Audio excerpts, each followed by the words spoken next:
another installment of the SportsRap podcast right here on Heat 100 Radio, heat100radio.com. You can also get us on the TuneIn app. Just search Heat 100 Radio and we will pop up. So, it's Monday morning, and like I said, you saw in my post earlier, I'm going to give you some scores and some updates to recap your weekend. And then I'm going to get into some topics and things I wanted to recap. I'm going to talk a little Eagles, and we're going to talk some Sixers, and we're going to see how this thing plays out. But, it is a better Monday this week. Well, last week the Eagles played on Monday. They took that loss to the Washington Commanders, and everybody was wondering and being skeptic on how would they bounce back. Will they bounce back? And everybody is labeling last Monday's game as the trap game, as they like to say in sports. But going back to that game and just looking over that game and thinking about that game, the Eagles, as the joke has been running, the Commanders didn't win, the Eagles lost. That's the ongoing joke on social media about that game. But nonetheless, the Commanders came out with a purpose. They stayed on the track of that purpose. They stayed on detail. They executed the plan that they had in place. The Eagles, on the other hand, looked at things and then they got into some stuff. And it really, really got to them. Let's see. Somebody just left me a comment here. And I'm going to check and see who it was. Turn that volume down. My guy, good morning, Chuck. Thanks for you tuning in, as always. And he says, in regards to what I was just mentioning to you guys, he said, we will always have a bad game here and there. Absolutely. It's going to happen, Chuck. And like I said last week, I was not one of the huge fans all in on the undefeated season. And I knew at worst, if things had kept going the way that they were up until everything up until prior to that loss, if everything had kept going that same way, I realized and I thought that come the end of the season with those division games, which probably wouldn't have meant much by that time, like I said, if things had kept rolling, probably wouldn't have meant much. So then some of those players might have been rested. So that's where you can catch up and get some of those losses when you don't have your regular guys playing the entire game or even playing at all. So that was where I was at with it. Like I said, I was never really fully in on the undefeated season, if you will. So getting back to it, let's get into some news, and then we'll get into some scores, and then we'll talk NFL on this first segment of the SportsRap podcast right here on Heat 100 Radio. And it's your boy, SportsRap Dick. I'm here. Facebook Live, SportsRap Podcast LLC is the group page. You see Chuck is here. I'm sure Rich will be in soon and give some comments. I see two people, so that's me and Chuck. So, Chuck, I'm sure Rich will be in soon. Chuck is here today. And let's get it. Let's get to it. The sources are saying that OBJ and talks are underway for him to visit teams. I just saw also this morning, Lowell Rich, thanks for tuning in. I also saw this morning that he is expected to visit the Cowboys and the Giants after Thanksgiving. So we'll see how that plays out. Cooper Kupp of the Rams is expected to miss 6 to 8 weeks. Kyrie Irving apologizes deeply for his questionable, and his question was questionable for Sunday, and actually he did play yesterday. So we'll talk a little bit of Kyrie a little bit later on as well. The University of Virginia players were honored, in a memorial service over the weekend. Ex-MLB player Asdrubal Carrera punches his opponent in a winter league game, and there will be some stuff going on. But thanks, Rich. I appreciate it. Appreciate you tuning in as well, Lowell, Rich. Patrick Reed's defamation lawsuit against the Golf Channel has been dismissed. Atlanta's Cordero Patterson sets an NFL record yesterday for kickoff return TDs. And a New Mexico State athlete is hospitalized after a shooting on campus. Another shooting on another college campus is crazy to me. And then I just saw some updates on that this morning. It says he was lured to the campus and then the shooting was executed. So, you know, we just had the University of Virginia where 3 young men lost their lives, 3 young black men lost their lives, and other people were shot. Now we have New Mexico State shooting. Another shooting on campus.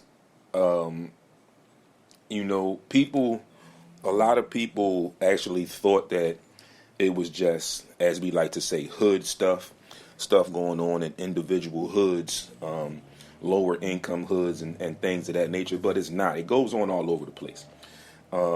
Goes on in the Midwest, goes on in other places. So it goes on all over the place. But for this to be going on college campuses is, in my opinion, just a touch more disturbing.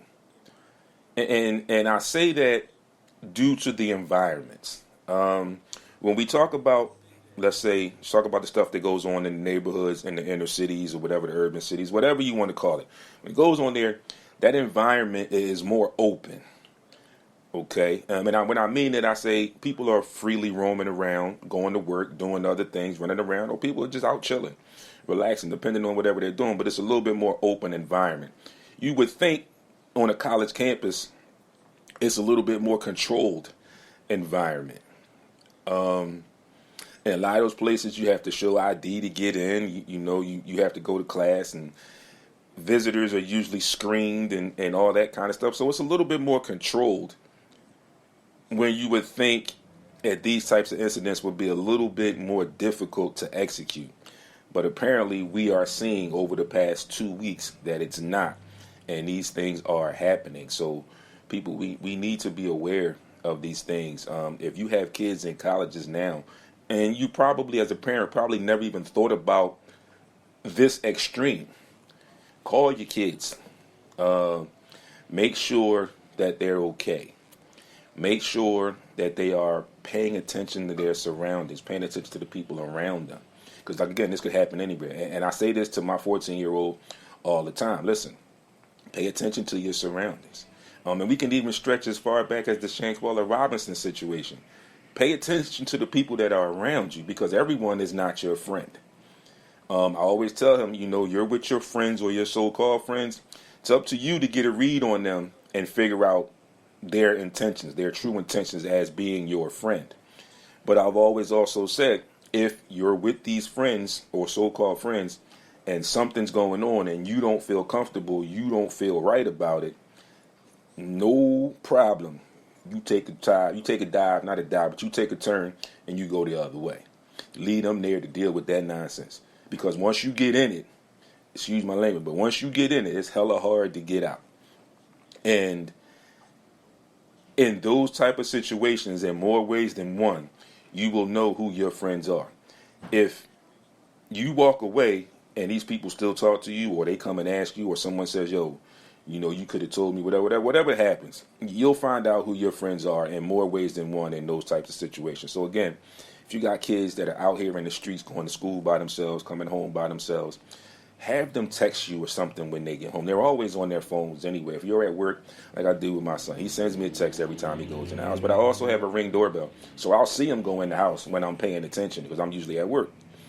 But I also get a text, and he lets me know that he's in the house and he's okay.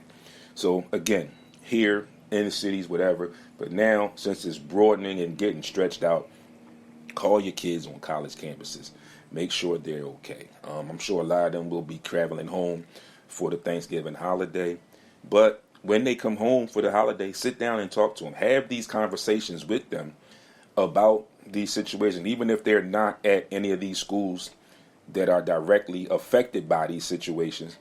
But we're starting to see it happen. So make sure you have this type of dialogue and these types of conversations with your young people that are away at school, because anything could happen at any given moment, as we have seen in the last couple of weeks.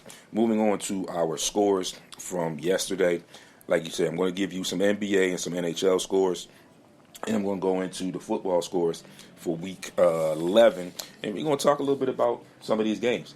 And that's going to carry us through our first portion of today's show. So in the NBA yesterday, the Knicks in the early game, Knicks fall to the Suns 116-95. The Wizards get by the Hornets 106-102. The Pistons fall to the Kings 137-129.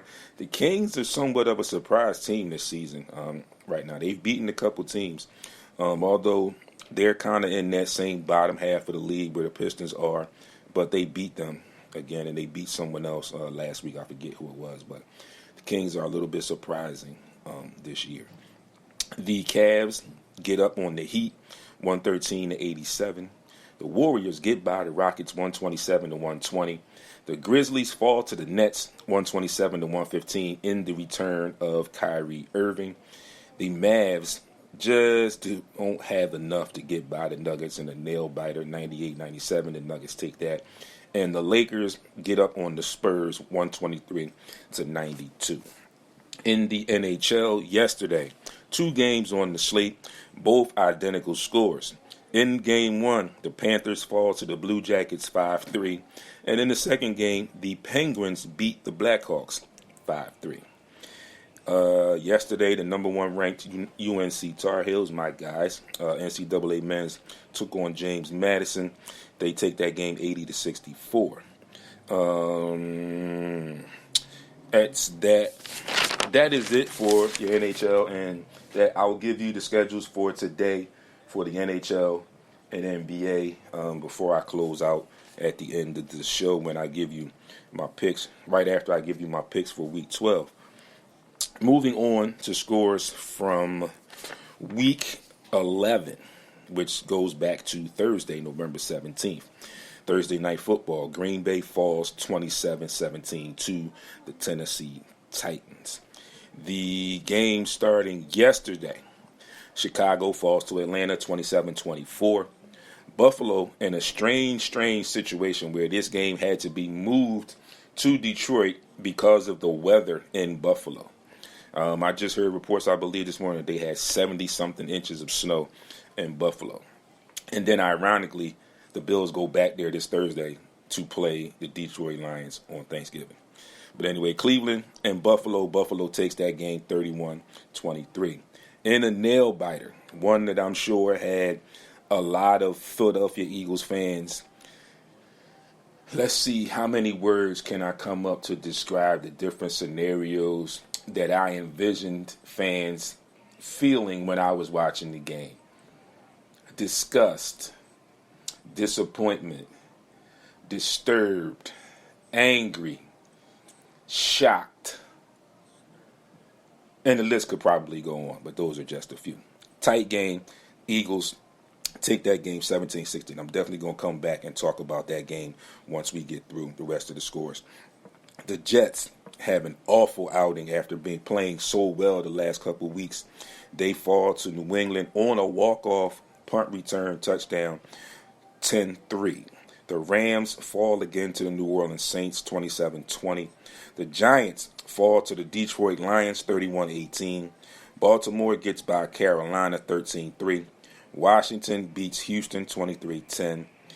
The Las Vegas Raiders get back into the win column. They take their game over Denver 22-16. Dallas Cowboys whoop up on the Minnesota Vikings 40-3. Cowboys get a win. I'm sure Cowboys fans are happy after that loss last week. But also, the Cowboys helped out the Eagles. And we'll talk about that in a little bit. Kansas City, this game was flipped to the night game. It was actually initially scheduled for a 4:25 game here, but it was flexed to the 8:20 game.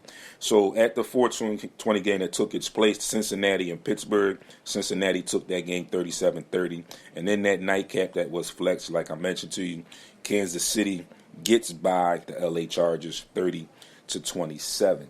Closing out Week 11 tonight in New Mexico, Mexico City, San Francisco versus Arizona. Should be a good matchup. Should be a very entertaining matchup. Another division game, which our division games are always pretty good. So we talked about some football. and I said I was going to talk about some of these games. So, you can talk the Atlanta game where history was made, Atlanta and Chicago. Cordero Patterson, like I mentioned to you, set the NFL record for kickoff return touchdowns. He is the owner of that record, the leader in that record. And this morning, and even a little bit late last night, there was some chatter about arguably him going into the Hall of Fame. In my opinion, I get and I understand where people are attempting to make that argument. People are starting that dialogue. I get it because, of course, he set a record. He's an NFL record holder. Most kickoff touchdowns in the NFL. He's the man right now. He's the guy. But he also plays another position. He also is a wide receiver, and he's pretty good at the wide receiver position. They use him in several different ways. So I think if you could put somebody in on like a special teams position, special team situation, in my mind, no doubt, because he holds the record. I just think overall there may just need to be a little bit more work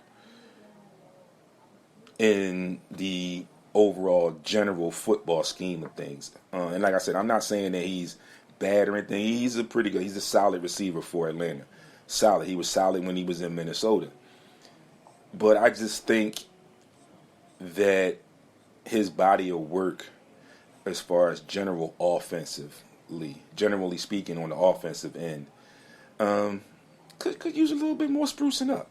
It's all just my opinions. I'm not saying that it couldn't happen, that it can't happen, but in my opinion, I think just because of the NFL record and kickoff returns, I don't think that automatically puts you in to the Hall of Fame unless, like I said, they begin to start looking at players as just like specific skill sets and then go into like special team stuff, specifics, then maybe, but I'm not 100% sure if I agree with that right now.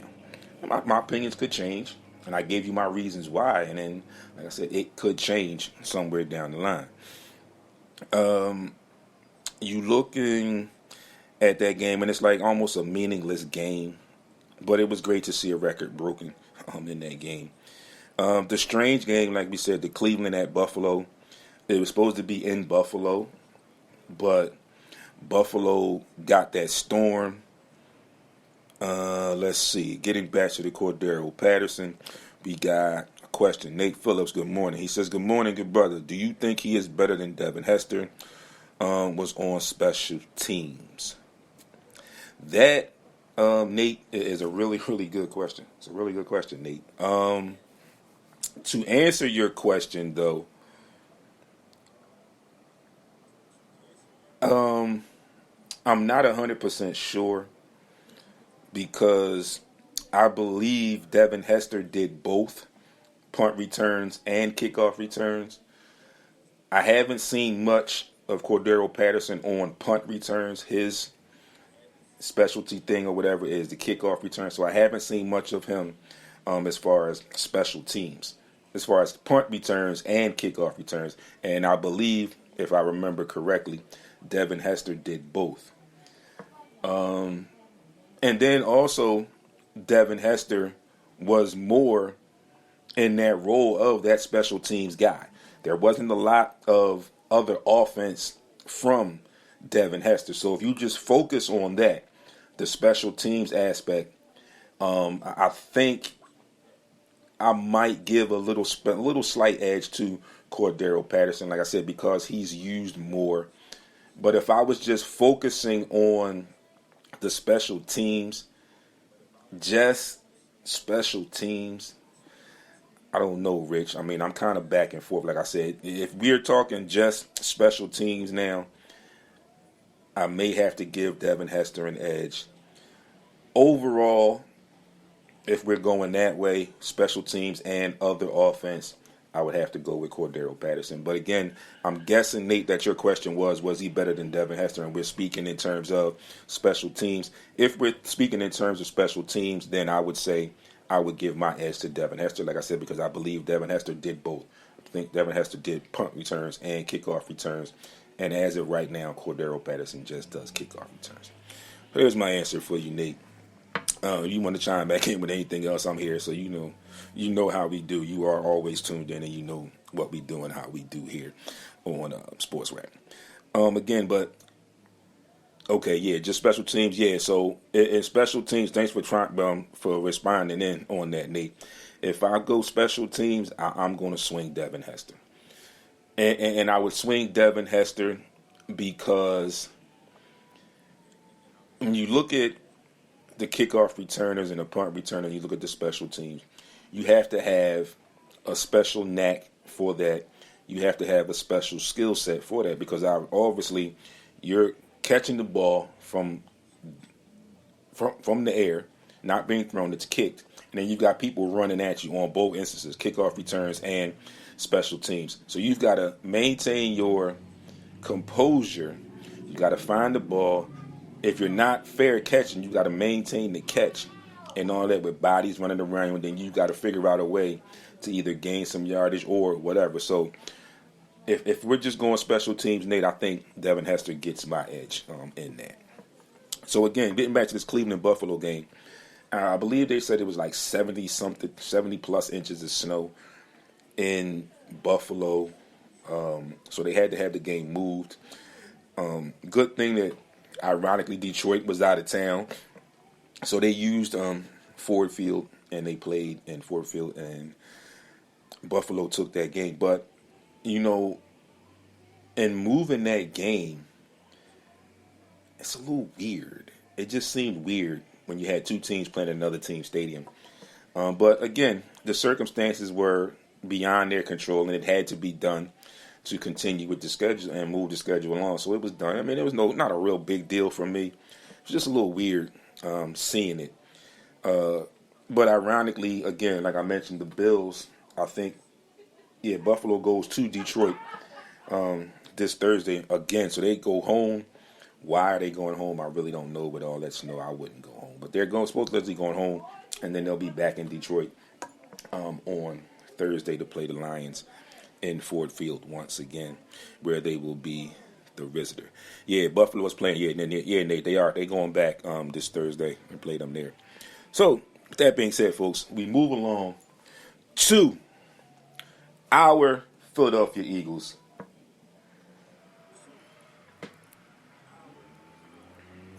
And I gave you a little bit of that there because the Eagles, like I've been telling you all, in the past several weeks, I've been telling you all how I felt about the Eagles, even with the loss. And we can go back to that loss, and we'll start our discussion there. We got that loss, and we saw how Washington attained that victory. So what did the Eagles do in all of this? They went out and they first signed Linval Joseph. Then they backed that up and they signed Ndamukong Suh. Knowing that their their top draft pick, Jordan Davis, was out, who was expected to be back, I think, next week. But he was out, and they saw that they had some issues with stopping the run. So they went and they got 2 run stoppers to plug in. This is all after they made a trade and got Robert Quinn from Chicago, another edge rusher. So like I said, the Eagles are building up to make a run. And like I've been saying for, I'm going to guess, the past 3-4 weeks, they have been showing me that they are attempting or they are becoming one of those teams that we like to say are really good teams because they're doing things that really good teams do. They made those signings. Okay, they saw holes. They made those signings. They immediately got on it. They didn't drag it out and wait. They had opportunities. They had things in play. And they went and got those deals done and brought those guys in who played yesterday and played okay yesterday. I mean, you're going to grade them on the curve for yesterday because it's their first game. So basically it was like they got signed. They came through a week of practice, maybe a less than a week of practice, some walkthroughs, and then it was like, look, put on the pads and go do what you do. And if you think about it, in yesterday's game, certain situations, they did what they do. They each had half a sack. They had some pressures. They had some stops for loss for negative yards. So once they get acclimated completely, they will be better than yesterday. Okay, it will work out. Also, you have to applaud these guys, and you think about it when you hear the incumbent players say, these guys were, like Brandon Graham especially, these guys were the man for their respective teams at certain times in their careers. One of them even won a Super Bowl. But they came here because, and they wanted to come. It wasn't like they just going to take, all right, we're going to get to play, we're going to come here. No, they wanted to come here because they seen the environment, they saw the atmosphere, and they saw what was going on as far as the team structure and the direction that the team was going. So they wanted to be part of that, and they knew that they could contribute, so they became part of that. And again, Howie Roseman doing what good team general managers do. So, like I've been saying, the Eagles are beginning to show us that they are becoming one of those really good teams, where I said they took things in stride. Few miscues yesterday. The fumble, because it's a fumble, he had possession by A.J. Brown, which really wasn't his fault. The defenses are taught now to swing at the ball, punch the ball, and that's what they're doing. Let's see. Nate has another question for me. Do you think we should make a run at Odell Beckham Jr. and use him in the slot with A.J. Brown and Devontae Smith? No. I'm sorry for saying it like that, Nate, but no. Speaking in terms of that, Nate, you really don't need Odell Beckham in the slot right now because you have Quez Watkins there and you also have Zach Pascal that you could put in the slot. So I think they're okay right there. There's no real need to bring in Odell Beckham. And what I was getting ready to get to was one of the things that the Eagles may want to look into Chuck, we do have wide receivers. Absolutely, I agree. One of the things the Eagles may want to look into, if not trades or in the offseason, maybe even draft, is another tight end. Because the missing of Dallas Goedert yesterday showed a lot. There were, I think, maybe one or two passes to the tight end, Jake Stoll.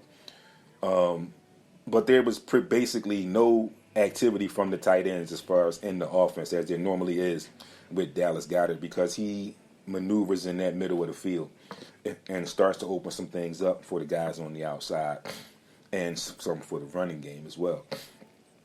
So that's a step where I think the Eagles still need to look at something to play behind Dallas Goedert. And again, like I said, it showed that he was not on the field yesterday. Mel, thanks for tuning in, good brother. So yesterday's game, very, very, very sloppy. Like I posted after the game was over, very sloppy. But I'll take the win is what I basically wrote. And, I even joked with a friend of mine when we were texting back and forth after the game. I said, as far as I remember, from a player and a coach standpoint, we only had to have, at the end of the bell, when the game's over, the clock hits all zeros. If I got one more point than you, I win. I only need one. So, we'll go with that. Let's see. Chuck says, I believe the Eagles made a big stride already, like you said. Joseph and Sue, all that will help.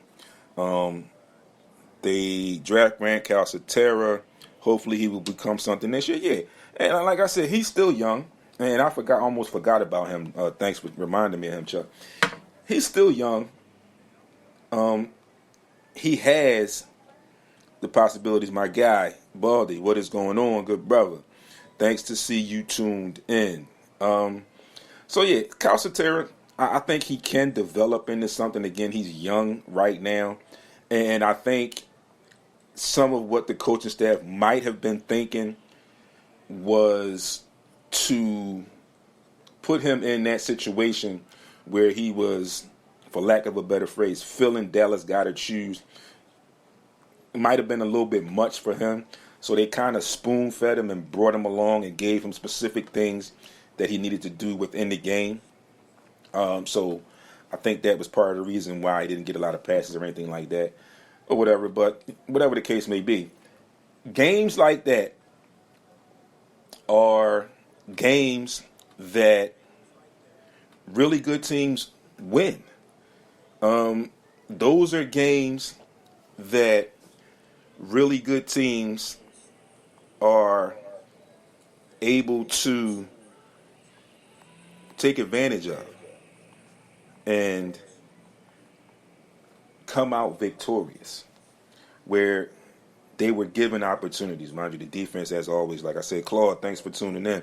Like I always say, the defense is normally and typically the staple of this team until most recently this year, where the offense is what it is from what we've seen through the first 11 games. But the defense is always one that keeps us in games or gets us in games. And what I've been seeing this year is some of the things that we haven't seen in the past enough, where they've been getting these opportunities back by the defense and they take advantage of them. Like yesterday, the defense did their job. Let's see, I'll be jumping in back and forth while I'm on this construction site. Good morning, good brother. Yes, sir. Yes, sir. So, again, they are doing the things, like I said, that we feel good teams do. They won an ugly game yesterday, but they showed where what I was saying before. Like I said, last couple seasons we didn't see this enough, where the defense kept us in games or gave us opportunities to go down and win games. Didn't happen in Washington, and in Washington they had opportunities to win that game, to get back in that game. It just didn't execute and didn't happen. Yesterday they had opportunities. The two touchdown scores late in the game. The drive with the 20-plus yard pass to Quez Watkins, Calcaterra, or was it Jack Stoll, played their role perfectly in running that route and freezing and pulling that corner so that there's one-on-one coverage and there's a lot of space to maneuver on that play. Jalen Hurts put the ball right on the money. Quez Watkins catches it in stride, strides right into for the touchdown. Then the late run, the quarterback draw, was, in my opinion, the best designed offensive play of the day yesterday. And when I say that, and you can go back and look at this play because they'll be showing it all over the highlights on any NFL or sports networks, but they'll be showing this play all over because it was ultimately the game winner. But the way that play was designed, with teams doing their scouting and focusing so much on Jason Kelce being that center that pulls out and leads. And typically you watch games and typically you see Jalen Hurts follow Jason Kelce. This particular play, Jason Kelce went out to the right. The sea opened up. Like you said, the Red Sea parted, and it parted very wide. And there was a dry lane, and Jalen Hurts went right into it and scored that touchdown. Let's see. Nate says, I will go on the record and say that most of the Philly teams in general always start slow and pick it up during the game. Sometimes it works and sometimes it doesn't. Yeah, it does. And I think that is somewhat true to most of Philly teams. But we've got a little bit of both from the Eagles this season so far. We got a little bit of mixture. We got some games where they just jumped on people, and then we got some games where they were in play. They had to play. Houston Texans game, they had to play. Yesterday, they had to play. But what I also like is there was never much head hanging. You saw on some of the faces, you saw some frustration, but you also saw some focus in that frustration. You saw some determination in that frustration. What I mean by saying it is, when they kept showing Jalen Hurts sitting on the side, and you looked at his face and he's like, almost looked like, wow, like what is going on? But there was still the body language of, get me the ball back. We're not out this game yet. It's not over. We got to play. We got to keep playing. We got to keep playing. And again, they got these opportunities, and this time, yesterday, they took advantage of those opportunities and ultimately came out victorious like I said, in a very, very sloppy game. Something that was unexpected from a team that we've seen and how they played. They scored 14 points in that fourth quarter after scoring 3 throughout the first 3 quarters. The Colts scored in every quarter, but they scored a touchdown in the first quarter, and then they scored 3 field goals, 1 in each quarter. Let's see here. My guy, Claude, he says, Gannon and the defense did a great job second half last week and the majority of the game last week. They deserve the props, right? Sirianni made the mistake of taking the ball out of Jalen's hand on some big third downs, but that draw call at the end was gold, absolutely. At this point, Jalen is our best player, and he needs the ball in his hands in every big moment. Claude, I agree with that. Great points. Like I always tell you, when you chime in, you always had great points. Yes, again, like I said, and I agree with that, and that's some of what I was already saying, that the defense kept us in the game. The defense ultimately gave us those 2 opportunities. And like I said, for the first time in a while, the Eagles offense went out and executed. Like Claude, like I just read you Claude's comment, he just said the ball was taken out of certain instances, the ball was taken out of Jalen Hurts' hand, which I agree. That needs to be changed. It could be adjusted. But the adjustments were made on the defense, and the defense stepped up like they do 8 out of 10 times when we need them to step up, they step up. And they stepped up and got the Eagles the ball back and got that opportunity. And then there was time for the Colts to come down and try and get in field goal position to win the game. The defense stepped up again and held. Forced them into a 4th and I think 21, the last play of the game. And they fell way short. Okay? So again, I give some props to Jonathan Gannon for yesterday's game. I give props to Linval Joseph and Ndamukong Suh, the two new additions, who did have, for lack of a better word, some small impact on the game. They had some plays in key moments that kind of helped the Eagles get off the field a couple times. So let's go through the stats. Again, wasn't a magnificent game for Jalen Hurts, but he made plays when we needed him to. He made plays when it counted. Passing overall, 18 to 25 for 190 yards, 7.6 average, 1 touchdown, no interception. He was sacked 3 times for 17 yards. His opponent, Matt Ryan, obviously threw the ball more, 23 of 32, 213 yards, 6.7 yard average, no touchdowns, no interceptions. The Eagles lost the turnover battle again. They had 2 turnovers. Yesterday, the 2 fumbles.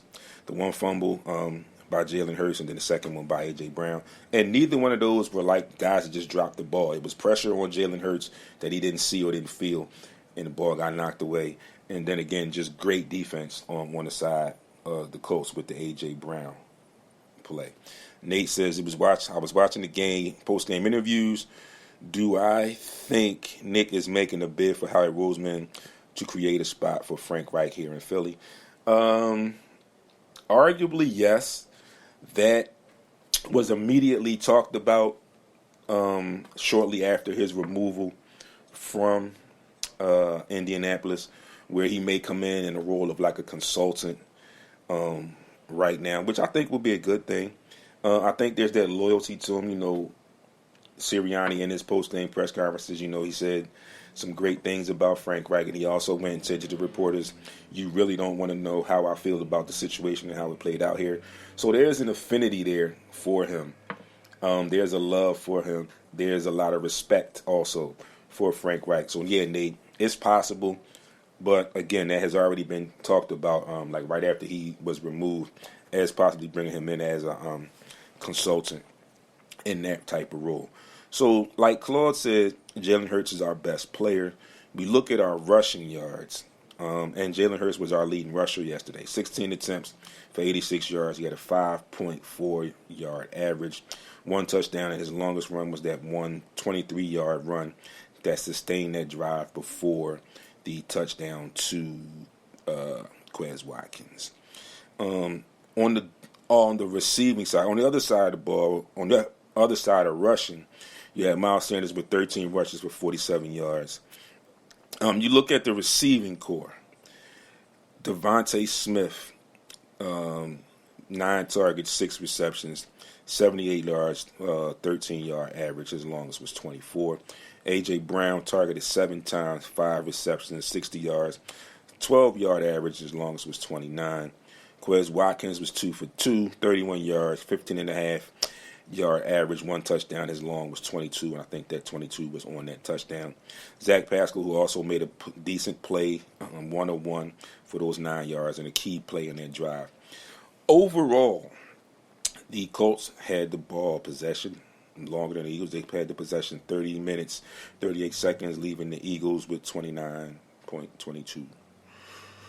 First downs, the Eagles had a total of 18. The Colts had a total of 14. 6 passing for the Eagles, 9 passing for the Colts. Rushing, 10 for the Eagles, 4 for the Colts. Penalties, 2 for the Eagles that gave them first downs, and 1 penalty that gave the Colts a first down. Total yards of offense, the Eagles 314, Colts 284. Total rushing yards, 141 for the Eagles, 99 for the Colts. Penalties. Another game where some penalties actually did play a part in the game. The Eagles were penalized seven times for 55 yards. The Colts were penalized 8 times for 90 yards. Again, 2 turnovers for the Eagles, 1 for the Colts. 2 touchdowns and only 1 touchdown for the Colts. 2 touchdowns for the Eagles, 1 touchdown for the Colts. So there you have it, folks. This is the first half of the SportsRap podcast. The installment is just about wrapping up. So we had some great games yesterday. We had some good football talk. When I return, I'm going to take my first break coming up. When I return, I'm going to have some announcements for you, some things that you could possibly get your hands on if you tune in, like we always tell you. You know, we always giving stuff away. We like to keep our listeners and our followers engaged, so we share our wealth with you. You'll hear all about that when I return after the break. When I come back, again, we're going to talk some Sixers, we're going to talk some NBA, and we are definitely going to revisit and talk a little bit more Kyrie Irving stuff. So stay tuned, folks. It's your boy, SportsRap D. I will be back right on the other side in just a couple seconds. Stay tuned. You'll be back. SportsRap Podcast.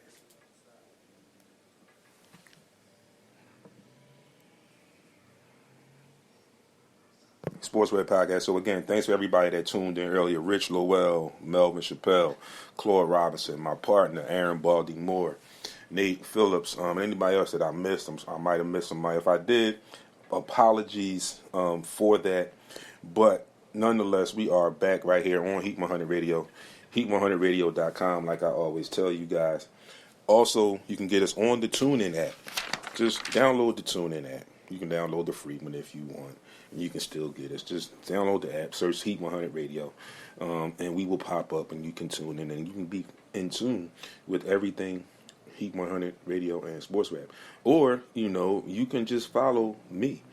You know where I am now, live. SportsRap Podcast, LLC is the group page where we are live every Monday. We also are Cuzzo, Darren Juice Man, DeWalt. What is going on, good brother? Thank you for tuning in and following as always. Like I said, Instagram and Twitter, you can get me at SportsRap_D. You know the webpage, SportsRapRadio.com. iHeartRadio, Google Podcasts, Apple Podcasts, whatever, wherever you get your podcasts, you can find me. Spreaker, all of that, and I will definitely give you all of that again before I close out this morning's show.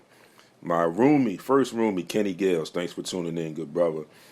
Definitely appreciate the support, guys. I mean, I like I said, when you chime in, I always tell you guys, give me a signal, and I see your names now, but if you can't, just hit me up on Instagram. Hit me up on Facebook. I see the activity. I see what's going on, and I definitely appreciate all of it from you guys. And when I see people out in the street, my friends and other people out in the street, they always tell me what a good job I'm doing, and I'm appreciative. I'm humbled by that. So, getting to the announcements, folks, I've been telling you, and I've been posting for about a week or so now. And you know how we do. Like I said before the break, Heat 100 Radio, will always, always be your go-to for tickets. You saw what we did for you this summer with the Dell. We are always in tune with PP shows. And we are now in tune with City Winery. So, November 26th, and I know that's really close. Thanksgiving is the 24th. That's Thursday. Stan, Coach Law, Stan, Coach Groovy, thanks for tuning in, good brother. As always, blessings to you. As you know, 11/26. Like I said, Thursday is the 24th. Good Friday is the 25th. Saturday is the 26th. And what better way than to relax, treat yourself, because I know everybody's going to be with family, doing all the stuff on Thursday, and then we know what everybody's going to do on Black Friday. We all know that. I know what you're going to do on Black Friday. Everybody knows. But why not get an opportunity to treat yourself? Let your hair down a little bit, relax, and enjoy the MEHAA album release show at the City Winery on that Saturday with Mickey Howard. Tune in. We got your tickets. You got to tune in. Tune in to me today, right now, and later this week. Later today, maybe I'll post something and try and get you some of those tickets. Also, on that particular day, that Saturday, you can definitely tune in once again to Heat 100 Radio, 10 o'clock. Tune into the Shoddy Hour from 10 to 11. You can also possibly follow her, if you are not already, at Miss Holland _85. You know you can always follow me at SportsRap _D. Also, you can follow at Rock Forever, Rock Hair Forever, Rock the Barber, at Rock Hair Forever. And you can definitely get in tune and follow the boss lady at Simply Monica 72 on Instagram. And you can possibly win some tickets. And then make sure you come back and join me next Monday. Because next Monday I will be giving away a pair of tickets to see one Eric Benet. And I've been building it up. I've been posting it. You've seen it. So I don't know what I'm going to do. I don't know if I'm going to have some fun with you guys this week or if I'll just wait until I'm on air on Monday. But that show is next Tuesday, 11/29, 6 p.m. at the main stage. Again, tune in to Heat 100 Radio, heat100radio.com. And all of our shows, like I said, you can tune in to me every Monday and all week on social media at SportsRap _D. I'm here every Monday, 11 a.m. to 1 p.m. Every other Saturday, and you can catch her this Saturday, the Shoddy Hour from 10 to 11 with at MSHOLLAND _85 at Miss Holland _85 on Instagram. And you can also follow the other guys here. The guy you usually see every morning, Rock the Barber. You can follow him at Rock Hair Forever. So stay tuned for that. And then following that, we will be doing some things. Like I said, PP shows will be doing some stuff. We got y'all covered, man. Holiday weekend. PP Shows presents a very platinum Christmas special. Two legends, December the 3rd. Howard Heward and Jeffrey Osborne at Caesars Atlantic City. We'll give you more information on that as we get closer to that. So, moving along, folks, we are in our second half of the show. And I got some stuff that I wanted to bring. I wanted to talk some Sixers. And there's been a lot of chatter about the way things have been going. We got to definitely give some applause and some props to our guy, Joel Embiid, for the week that he had. I think it was 42, 47, 59, and then 32. So he's playing his part now. Looks like he is beginning to get into shape, which is something that we've all wanted to see from the beginning of the season. And it's just been an up and down roller coaster season so far. 16 games in, we lost James Harden for a month. He should be returning very soon.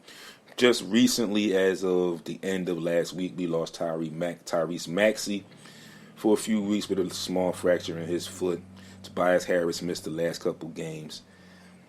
Hopefully he can get back on the court tomorrow night when we face off against the Brooklyn Nets. But there's been a lot of talk about what PJ Tucker has not been giving us. And I understand where people's intentions are, people's thoughts are. But what I have to say about this particular situation, and with him not giving us any points, I go back initially, for right now, for this particular moment, I go back to the Milwaukee game. He didn't score in that game either.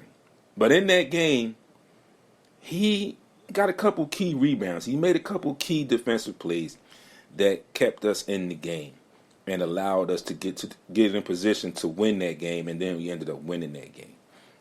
So again, I get what everybody's saying about the PJ Tucker signing, and then people have also been going into we got this guy for $10 million and this and that.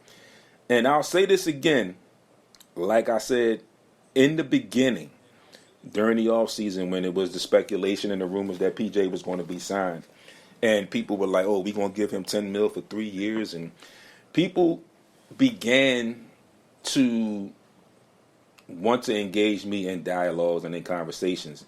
And they said, well, is there anybody else we can get? Well, we can get this person, and we can get a younger person. We need this and we need that. And what I said to a lot of people, and I'm going to be brutally honest, and Claude, I see that you're back watching, and you may have something to say about this. And these are just my thoughts. And again, I'm not saying that the PJ signing was the best. You can very easily argue about the money, definitely, especially the way he's been playing so far. You could definitely argue about the money. I get that. But what I said to a lot of people when people were talking about signing him and they could bring in this other person or this other person, what I said to a lot of people, and if I remember correctly, I still haven't gotten a solid answer from anyone yet. And what I said to people, and Claude, I'm hoping you hear this and you have some thoughts on this, and you might have some insight. What I said to people was, a lot of the names that were brought up to me, very good names, a lot of good names that I felt could fit and could help. But then I went, like we always do here, and like I said, how we do here. We always like to give you the full spectrum. I'm not going to sit here, and my partner can attest to this, and I think Claude can attest to this too. I'm not going to just sit here and give you what everybody else is giving you. Okay, yeah, people are upset about it, whatever. No, I'm going to give you the business side. Like I mentioned to people, the reasoning behind letting go Isaiah Joe and Charles Bassey. And if you want, I can talk about that a little bit in a second. But get into this whole thing, and my point where I'm going. Out of all the players that people mentioned to me, what I asked them, and again, I said I still don't believe I've gotten a concrete or solid answer from anyone yet. How many of those names, and I can't remember the names, but like I said, there were very good names that were thrown out. And these were a lot younger guys who are beginning to make their mark in the league. And what I asked people was, with the state of the NBA as far as salaries and huge contracts right now, how many of those younger guys would really, really consider coming and playing for $10 million? You know what I got when I heard that from people?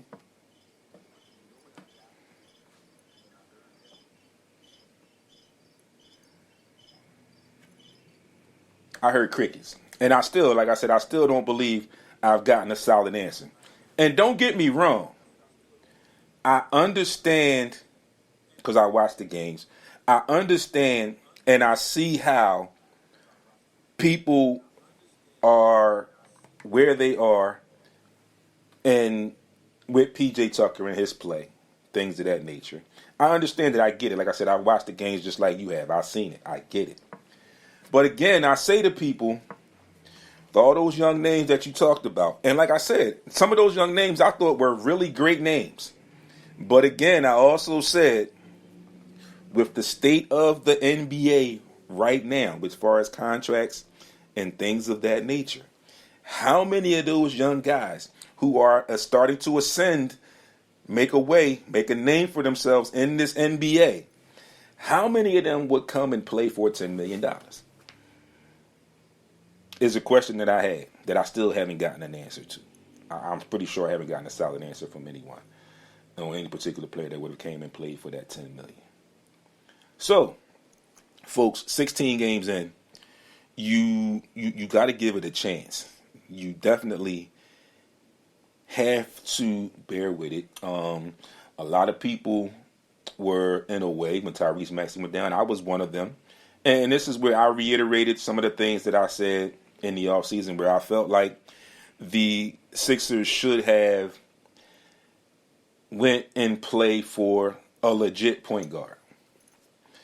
In all honesty, we don't legitimately have a solid point guard.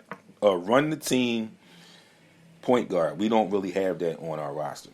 James Harden can play point guard. Tyrese Maxey can play point guard. Shake Milton can play point guard. But we need another point guard. And that's definite. And that shows. And I've seen people.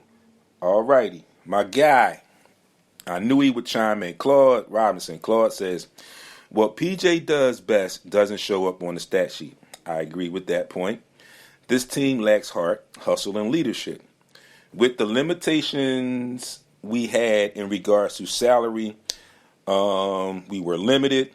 We could use more shooting, but more than anything, we need an identity, and it needs to begin on defense too. Our options were limited. Yeah, you're right, Claude. And this was then. Thanks for chiming in, Claude. And I agree with everything you said there. Like you said, people, a lot, and I'm not going to say people, I'm going to say Philly fans want the instant gratification. So they want what they see. They don't understand. This is hence why we talk the way we talk on this show. Like I said, sports as we see it.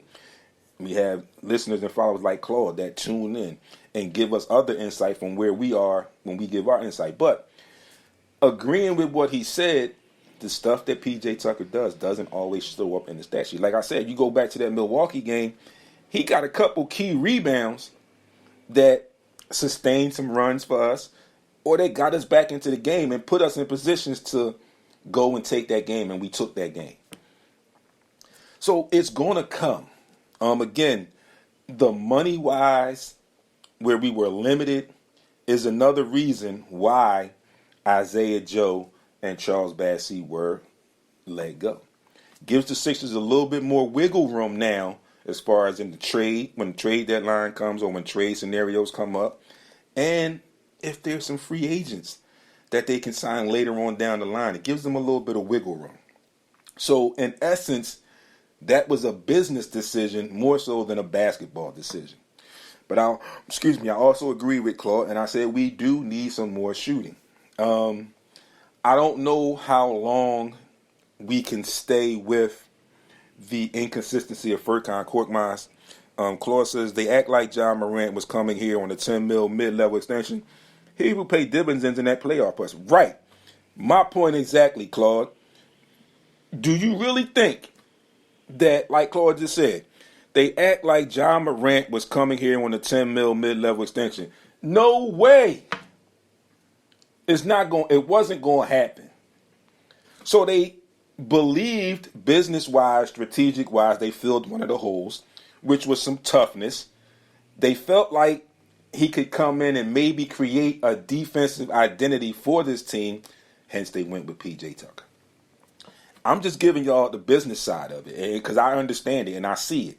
And a lot more times than not, fans are always fans and they don't see the business side. They see what they see and they just want to go with what they see. This is why we here. This is what we do. This is why we help you out in those aspects of sports and what we do here.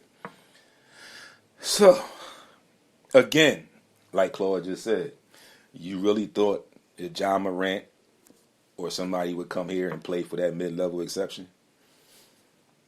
Now that I'm thinking about guys, like, it's crazy how I could just sit here and think about names, and I'm not even going to say the names, but other people know the names. And again, you got to think about that situation. Like the way the NBA is set up, like Kevin Hart said, the way the NBA is set up now, Not too many of those young guys who are ascending are going to come somewhere and play for a mid-level $10 million contract. It's just not going to happen.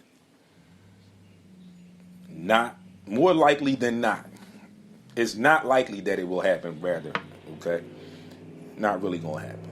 So the Sixers went with what they felt would help them in creating an identity, bringing some toughness, yada, yada, yada. That's what they did. And that's where we are.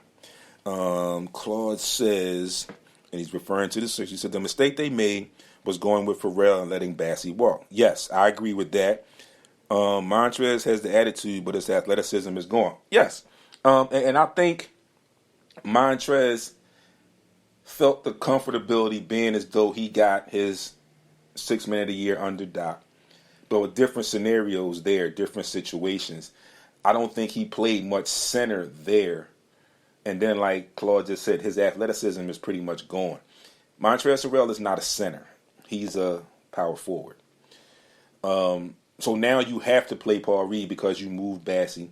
And especially after the season that Bassey had last season in the G League and what he's been doing in San Antonio right now, he just needed the opportunity to play.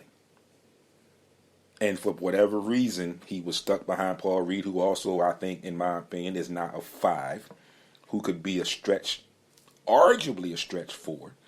And that's stretching, because he doesn't shoot the ball well enough to be that stretch 4, but I think he's a 4. I don't think he's a 5. I still think the Sixers need, those are 3 things that I think the Sixers need to attain if we want to really, really get serious. Rich, thanks for coming in. I think we need a legit point guard. I think we need a legit backup center. And we need shooting. Like Claude said, we also need shooting. So, DeAnthony Melton is beginning to prove as a good pickup. Some people argue that they would have rather have kept Danny Green, but for what? Because Danny Green wasn't going to play all year. At least you got a younger guy that's going to play. And arguably in the game the other night against Minnesota, played hella defense.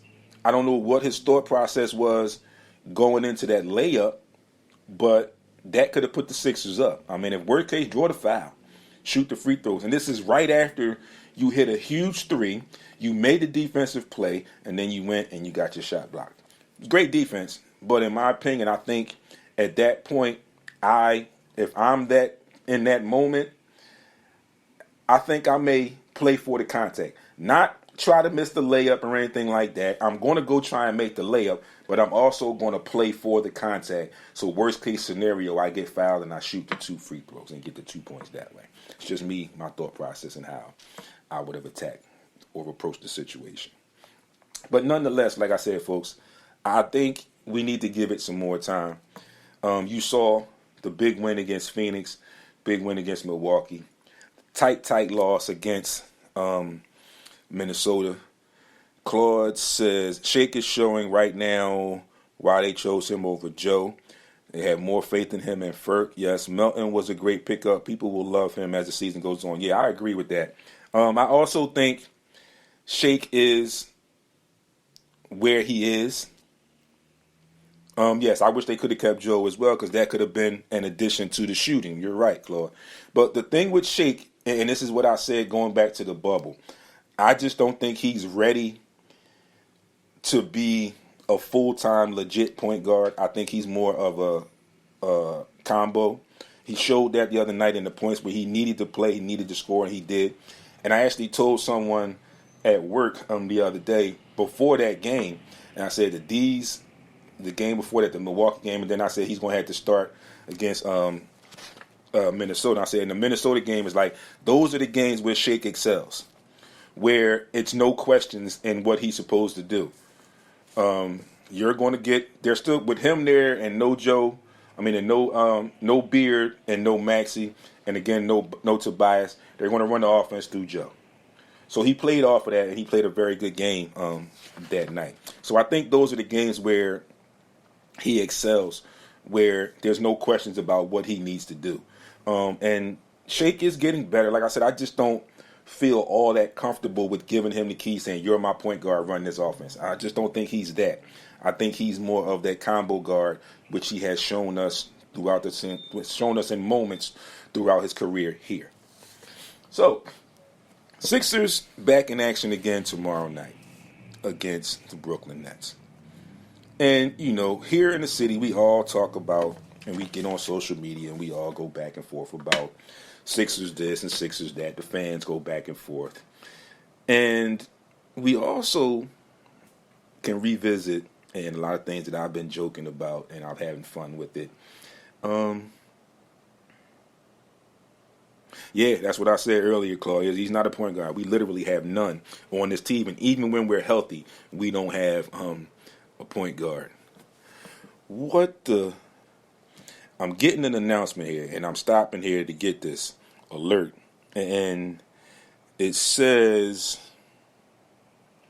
something about Joel Embiid missing some time.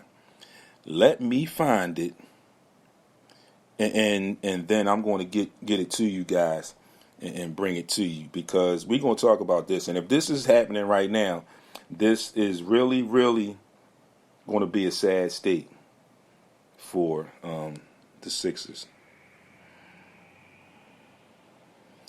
I don't know.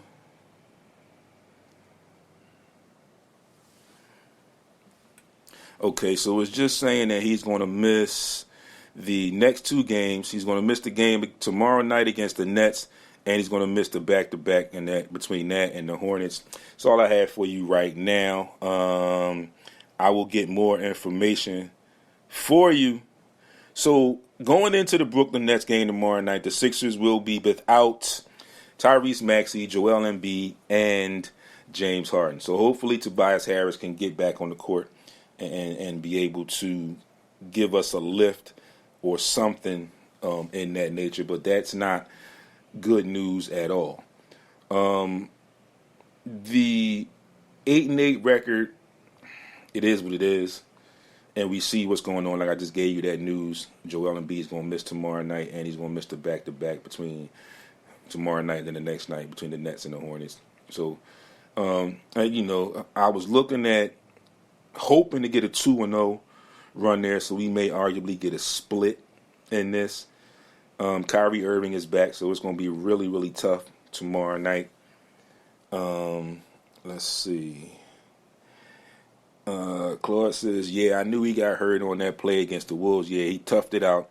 Sucks the BK game coming up. Yeah, those tickets were super high. Yeah, and I'm actually in the building tomorrow night for that game, so I don't know how my attitude is going to be for that game. But I'm excited to see what happens with Ben Simmons if he actually shows up and plays. And speaking of that, we talked a little bit about, or I talked a little bit about among some friends, some things. And there was a report out that there was a players-only meeting where players and coaches are beginning to get frustrated with Ben Simmons and his availability to play and things of all that nature. Surprisingly, he played. He scored 22 points last night. In Kyrie's return, Kyrie had 14, I think, in that game. KD had 26, and they got the win. But when you talk about the way people said that the Sixers lost that trade, and I'm just looking at overall, and you can't really gauge it because the Brooklyn Nets are 7-9 right now. The Sixers are a 500 team, so they're in the middle of the pack in the Eastern Conference. Okay, but when you look at it, you got James Harden, who played for us last year, who looked a lot better before he got hurt this year. And then you look at the other side of the ball. You look at Brooklyn, who ended up getting Ben Simmons, Seth Curry, and Andre Drummond. One of the players is not even there anymore, Andre Drummond. Seth Curry is just beginning to play sporadic if they're being injured. And Ben Simmons is Ben Simmons. So, arguably, who won the trade? And neither one of those two guys that are still there, they don't start for that team. And Brooklyn is, in a way, where when you actually look at their roster, in reality, there is not much there past KD and Kyrie Irving. They were expecting Ben Simmons to be a big contributor, but we all in Philly know firsthand how that could play out. And we talked about that scenario several times. I broke down ways and how it could possibly work or how they thought it could work. and the way I thought that things could possibly play out. I'm not going to revisit all of that again, but you can go back, get over to YouTube and check the videos, and you can find them on there. I don't know remember when it was, but just check the dates and you can see the videos over there anyway. But again, the Sixers, you got to give it a chance. And like I said, we've got these injuries now, and I'm sure when I just announced that and other people have seen it or saw it, they were like, "Oh God, here we go." It's not the end of the season. I mean, it's 16 games. Okay, so that means there's 6, 2, carry 1. It's like 70-something games left. Okay, so it's a long way. And then I asked people, would you rather have these injuries now early, or would you rather have these injuries late in the season when we're trying to make a playoff run? Claude comes back. He says he's turned it around the last 3 games. Looked like he's finding his stride. Bottom line, we had to trade Ben. I don't know anything that could have got more than Harden. My only regret is I wish we shipped Thibault and kept Seth. Ben wanted out. We need to get over that. Yeah, absolutely. And I was just bringing it up just because it was news and we're going into the game tomorrow. Claude, that's all I really brought that up for. But yeah, I agree with you there. A lot of people said I was one who also felt like I would have liked to have had them find someone else in place of Seth Curry.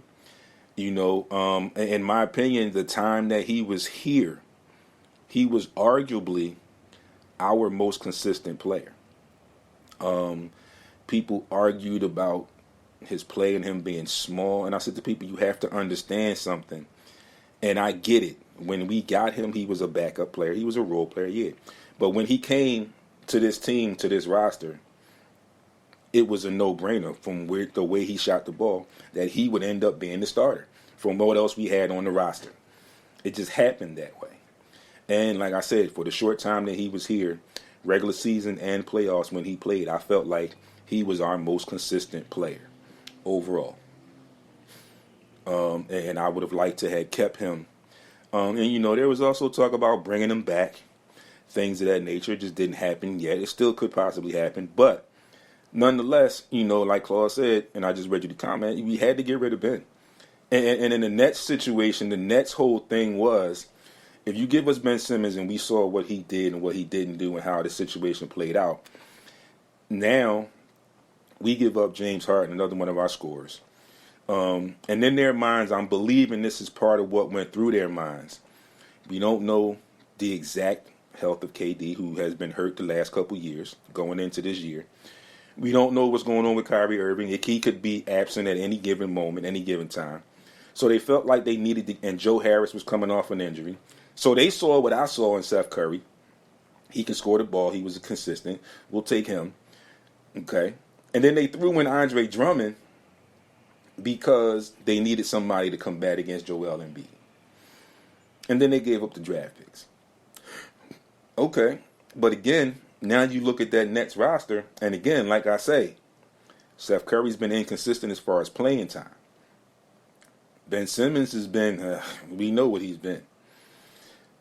Much of that roster is based on the consistency and the availability of KD and Kyrie Irving. Patty Mills is not what he used to be. Nick Claxton is Nick Claxton. We know who Ben Simmons is. Joe Harris is not who he used to be, especially barring injury, coming off of an injury. And then there's not much there on the roster. They signed T.J. Warren, who always killed the Sixers when he was with Indiana, but I have yet to see him really make an impact or even play that much on this roster. So the Sixers are like one game better than Brooklyn, so they're right in the same boat. So you can say it's pretty even. I mean, they get to go up against each other tomorrow night.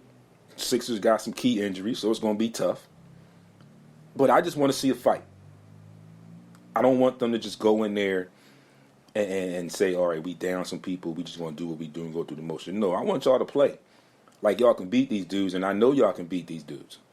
So we'll see what happens tomorrow night, and I'll give you a full report. I'll give you some stuff while I'm there, and then after the game on Wednesday, I'll give you, that could arguably be my dime of the week coming up this Wednesday.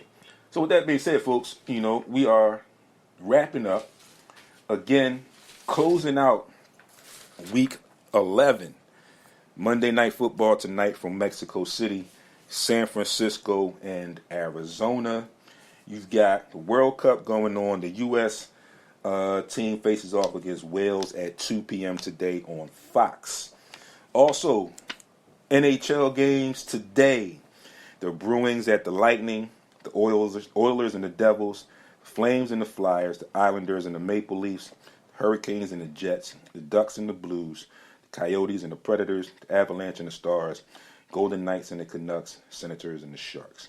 In the NBA, you got the Hawks and the Cavs, the Magic and the Pacers, the Warriors and the Pelicans, Celtics and the Bulls, the Blazers and the Bucks, Heat and the Timberwolves, Knicks, Thunder, and Jazz Clippers. Those are your games, your schedule for tonight. So now, before I close out, last thing I need to do, folks, is I need to get into this. And folks, what are you guys doing for Thanksgiving? I know what I'm doing. I'll be home chilling, watching football, probably doing a little bit of show work as well for next Monday. But nonetheless, I'll be chilling at home. Shoot me a message, type in some comments, and let me know what you're doing, how your Thanksgiving is being planned. Moving in Thursday, starting week 12, Thanksgiving, Turkey Day. 3 games on that slate. First game, Buffalo at Detroit. I'm going to take Buffalo, going back to Detroit. Giants and the Cowboys in Dallas. Division game. I'm going to take Dallas at home. Let's see who we got. Claude Robinson. Family food and football. Absolutely. It doesn't get any better than that. Don't forget the drinks if you drink. You can have a little sip on there. It's a holiday, so have a little sip in there too. New England at Minnesota. I like Minnesota at home to bounce back after a shellacking yesterday. Moving into next Sunday, Tampa Bay at Cleveland. I like the Bucks there. I like Cincy over Tennessee. No, I like Tennessee over Cincy. Miami over Houston. I'm going to go here and push the envelope. I'm going to take the Jets at home to bounce back over the Chicago Bears. I am going to take, surprisingly, I'm going to take Washington at home over Atlanta. I'm going to take Denver over Carolina. Baltimore over Jacksonville. Chargers over the Cardinals. Seattle over Las Vegas. Kansas City over LA. 49ers over the Saints. And I'm going to go back and come back at home in the 8:20 game. It's next Sunday night, Philadelphia Eagles at home over the Green Bay Packers. And next Monday, I'm going to go Indy at home over Pittsburgh. Folks, those are my picks for week 12. Again, I'm going to post the schedule tomorrow. Like I say, if you want to get in on this, there may be a prize that you can win, a gift card or something that we'll come up with to give you a prize if you win. Remember, when you go in and you make your picks, select or list your picks in order of the schedule, as will be easy for us to keep track of your wins and losses. And someone will win something. But you got to participate. Also, again, next week, make sure you are tuned in to me, 11:28, where I will give you an opportunity, if not before, to win Eric Benet tickets at the City Winery 4 on 11/29. Also all week, and then Saturday coming up, you can tune in here, 10 a.m., the Shoddy Hour, where you can possibly get an opportunity to win Mickey Howard tickets, or you can tune in to Heat One on the Radio. Check all on our social media, like I said, at Miss Holland _85 on Instagram, the Shoddy Hour at SportsRap _D on Instagram as well, at Rock Hair Forever, or at Simply Monica 72 on Instagram. And then coming up also December 3rd, Platinum shows, a very platinum Christmas special. 2 R&B legends, Howard Hewitt, Jeffrey Osborne. We will give you more information on that as we get closer. Again, folks, thanks for tuning in. Everyone that tuned in, Claude, Stan Groovy Laws, Chuck Bolger, my guy Richard Drummond, Melvin Chappelle, Lowell Rich, everybody Tuesday, cousin Darren DeWalt, everybody that tuned in, everybody that tuned in that didn't, acknowledge, didn't say have any comments, just enjoyed the dialogue. I appreciate you also. Folks, you know where to find me. Right here, each and every Monday, 11 a.m. to 1 p.m., I will have guests in the building next week. Confirmed guests in the building next week, so stay tuned to see who they are. Follow me all week. Again, every Monday right here in studio, Heat100radio.com. Live on Facebook, SportsRap Podcast LLC is the group page. Instagram and Twitter at SportsRap_D. Webpage, SportsRapRadio.com.